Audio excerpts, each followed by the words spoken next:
वसंत मोरेंनी उद्धव ठाकरेंची भेट घेतलेली आहे।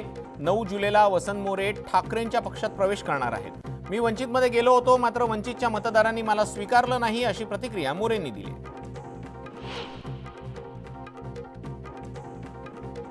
अंबादास दानवेंच्या निलंबनाचा कालावधी कमी करण्यात आलेला आहे। निलंबनाचा कालावधी 5 दिवसांवरून 3 दिवसांवरती करण्यात आलेला आहे। त्यामुळे दानवे फक्त 3 दिवस निलंबित असणार आहेत। उद्यापासून दानवे कामकाजात सहभागी होतील। मी कोणताही पक्ष बदललेला नाही, राज्यातली जनता हाच माझा पक्ष आहे, मात्र विरोधक राजकारण करणारे आहेत आणि मी काम करणारा, असं म्हणत अजित पवारांनी विरोधकांवरती टीका केलेली आहे। तर राज्यात दादाचा वादा पाहायला मिळणारच असा विश्वासही त्यांनी व्यक्त केला। संजय राऊतांनी अजित पवारांवरती निशाणा साधलाय। अजित पवारांनी पक्ष बदलला नाही तर काकांचा मूळ पक्ष चोरला आणि याबाबत त्यांना खंत आणि खेद वाटला पाहिजे, अशी टीका राऊतांनी केलेली आहे। अजित पवारांनी सरळ सरळ पक्षांतर केले असं राऊत म्हणाले। भ्रष्टाचाराचे अनेक आरोप झाले, मात्र सिद्ध एकही आरोप झाला नाही, असं म्हणत अजित पवारांनी विरोधकांवरती निशाणा साधला। दरम्यान आगामी काळातही अशीच साथ द्या, असं आवाहन अजित पवारांनी जनतेला केले। अजित पवारांच्या व्हिडिओवरती सुप्रिया सुळेंनी प्रतिक्रिया दिलेली आहे। अजित पवारांच्या भ्रष्टाचाराचे आरोप फडणवीसांनी केलेत, त्या आरोपांवरती आता भाजपनं उत्तर द्यावं, असं सुळे म्हणालेले आहे।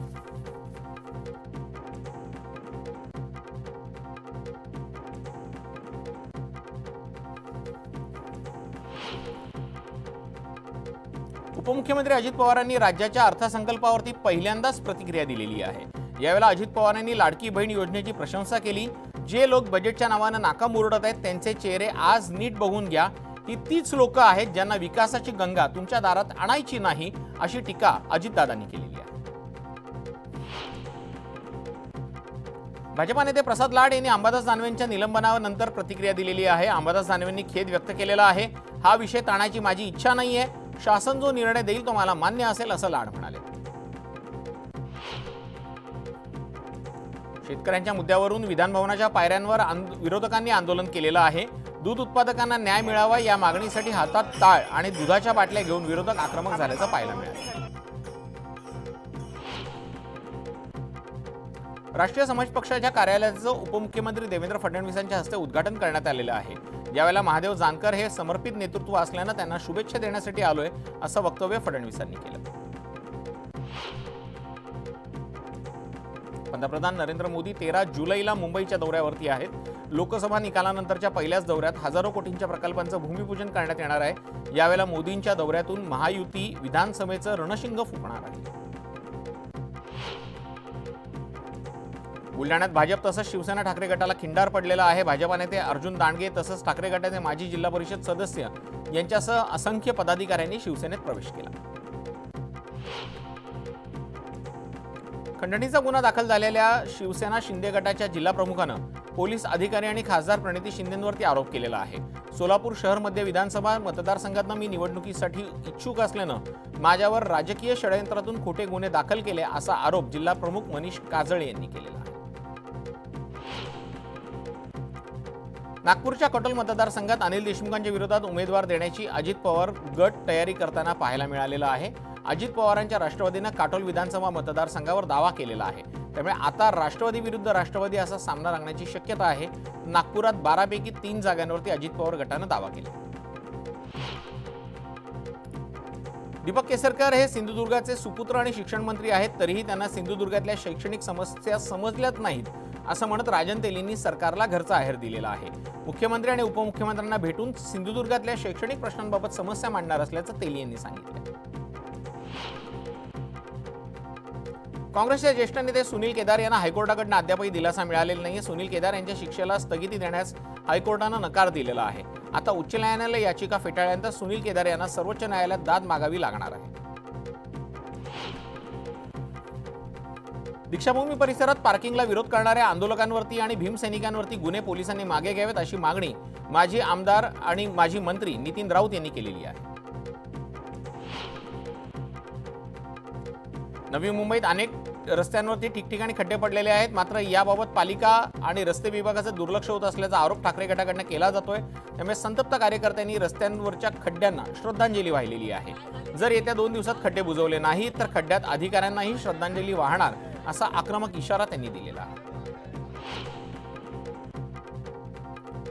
काँग्रेसचे राज्याचे सरचिटणीस अब्दुल हफीज यांनी आपल्या पदाचा राजीनामा दिलेला आहे। विधान परिषदेसाठी पक्षातील एकाही मुस्लिम कार्यकर्त्याला उमेदवारी न दिल्यानं त्यांनी नाराजी दर्शवत पदाचा राजीनामा दिलाय।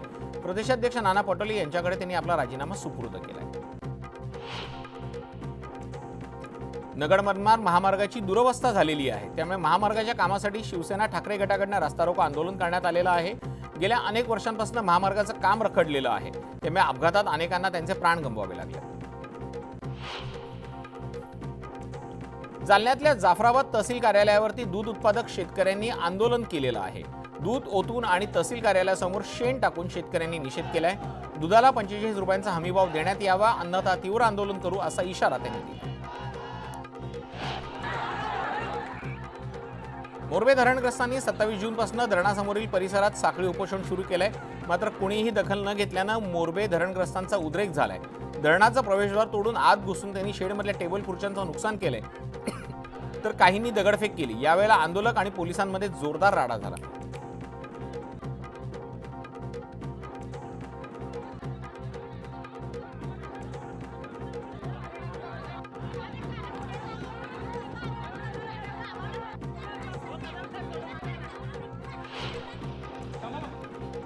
नांदेड जिल्ह्यातल्या हिमायतनगरमध्ये माजी नगराध्यक्षावरती झालेल्या चाकू हल्ल्याच्या निषेधार्थ हिमायतनगरमध्ये आज कडकडीत बंद पाळण्यात आला। हिमायतनगरचे शिवसेना ठाकरे गटाचे माजी नगराध्यक्ष कुणाल राठोड यांच्यावर चाकून हल्ला करण्यात आला। संतप्त नागरिकांनी पोलीस स्टेशनवरती मोर्चा काढत ठिय्या केला।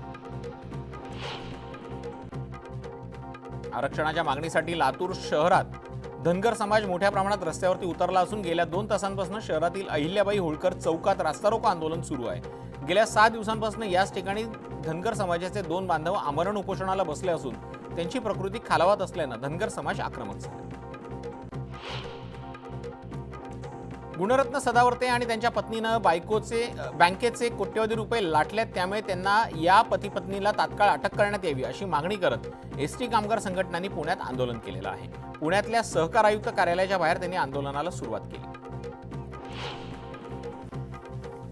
गेल्या 7 वर्षांपासून वहिवाटीच्या रस्त्यासाठी लढत असलेल्या कुटुंबाला शासनाकडून लेखी आश्वासन देण्यात आलं, मात्र अद्यापही रस्ता न बनल्यानं नेवासातल्या कुटुंबांना आमरण उपोषण सुरू केलेलं आहे। जोपर्यंत हक्काचा रस्ता मिळत नाही तोपर्यंत उपोषण सुरूच ठेवणार असल्याचा इशारा त्यांनी दिलेला आहे।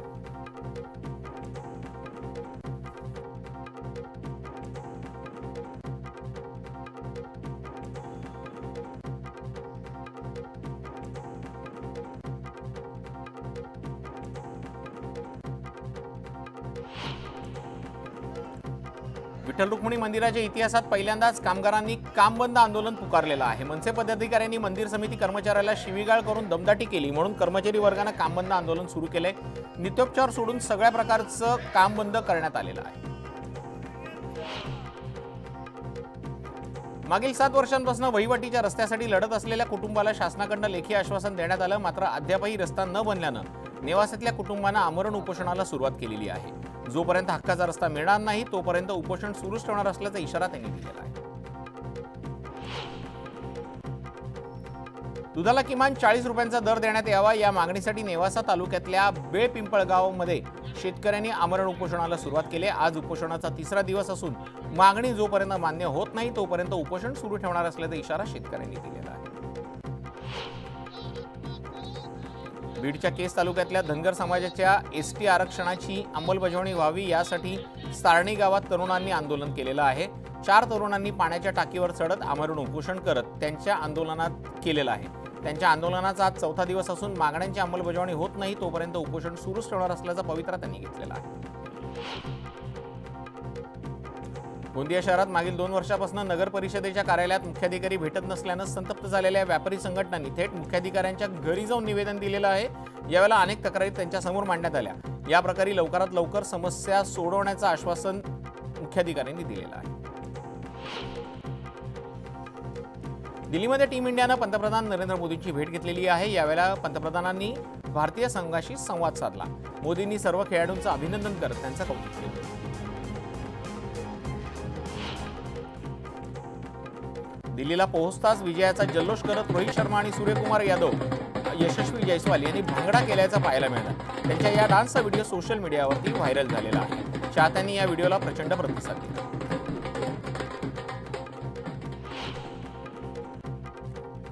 टीम इंडियाचं मायदेशी जल्लोषात स्वागत करण्यात आलेलं आहे। भारतीय संघ दिल्ली विमानतळावरती दाखल होताच क्रिकेट प्रेमींनी एकच जल्लोष केला।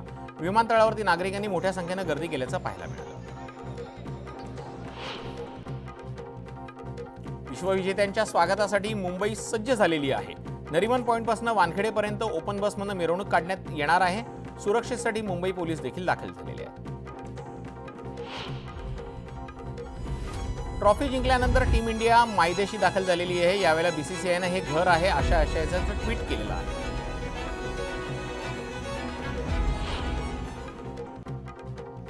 विश्वचषकातील भारतीय क्रिकेट संघातील मुंबईकर खेळाडूंचा विधिमंडळ आवारात सत्कार करा अशी मागणी प्रताप सरनाईक यांनी केलेली आहे। यावेळेला रोहित शर्मा, सूर्यकुमार यादव, यशस्वी जयस्वाल आणि शिवम दुबे यांच्या सत्काराची मागणी करण्यात आली आहे।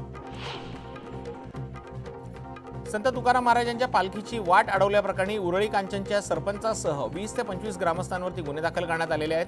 पालखी नियोजनावरून सोहळ्याचे विश्वस्त आणि ग्रामस्थ यांच्यात वादावादी होऊन पालखी सोहळ्यातील नगारा बैलगाडी अडवण्याचा प्रयत्न ग्रामस्थांनी केला होता। पालखी सोहळ्याला अडथळा निर्माण करणाऱ्या ग्रामस्थांवरती उरळी कांचन पोलीस ठाण्यात गुन्हा दाखल करण्यात आला। संत तुकाराम महाराज पालखी सोहळ्यातले वारकरी मंडळी यवतचा मुक्काम आटपून वरवंड इथे जाणार होते। यावेळेला पालखी मार्गावरती असलेल्या दौंड तालुक्यातल्या चौफुला इथं न्यू अंबिका कला केंद्रातल्या महिलांनी, लावणी कलावंतांनी वारकऱ्यांसाठी जेवणाची आणि लावणी बारी पाहण्याची सोय केली।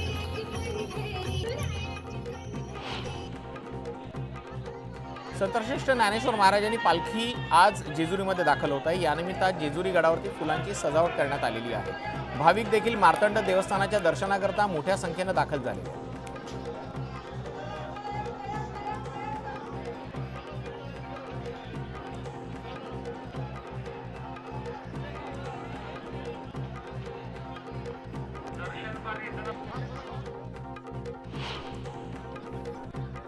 संतश्रेष्ठ ज्ञानेश्वर माऊलींचा पालखी सोहळा जेजुरीकडे मार्गस्थ झालेला आहे। माऊलींच्या पालखी रथासमोरच्या दिंड्या आणि हजारो वारकरी खंडेरायाच्या नगरीत दाखल व्हायला सुरुवात झालेली आहे।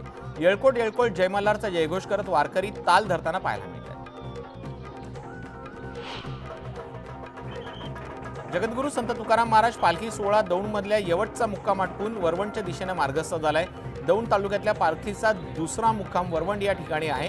यासाठी लाखो वारकरी वारीत सहभागी झालेले आहेत। पुणे सोलापूर महामार्ग विठुरायाच्या जयघोषाने दुमदुमून गेला आहे।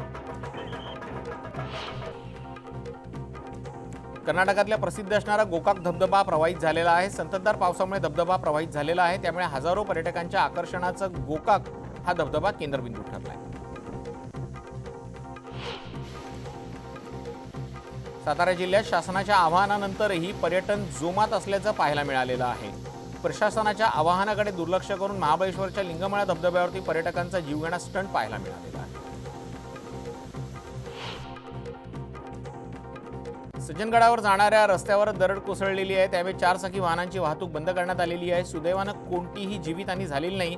मात्र सज्जनगड इथून बस स्टँडपासून काही अंतरावर दरड कोसळल्यानं सज्जनगडाकडे जाणारी वाहतूक बंद झालेली आहे। बदलापूर जवळच्या कोंडेश्वर या प्रसिद्ध धबधब्याच्या ठिकाणी पावसाळी पर्यटनाला बंदी घालण्यात आलेली आहे। ठाणे जिल्हाधिकाऱ्यांकडून अंबरनाथ, कल्याण, मुरबाड आणि शहापूर तालुक्यातल्या पावसाळी पर्यटनाच्या ठिकाणी बंदीचे आदेश लागू करण्यात आले आहेत। कोल्हापुरातल्या धरण क्षेत्रात मुसळधार पाऊस सुरू असल्यानं जिल्ह्यातले 24 बंधारे पाण्याखाली गेलेले आहेत। जिल्ह्यातील सर्वच नद्या दुथडी भरून वाहू लागलेल्या आहेत। पंचगंगा नदीची पाणी पातळी 26 फूट 4 इंचांवरती पोहोचलेली आहे।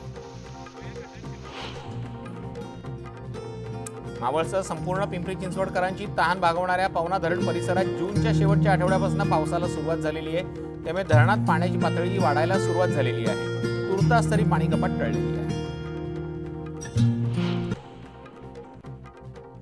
गर्दी नियंत्रण करण्यासाठी त्र्यंबकेश्वर मंदिरात आता ऑनलाईन पास सुविधा करण्यात येण्याची शक्यता आहे।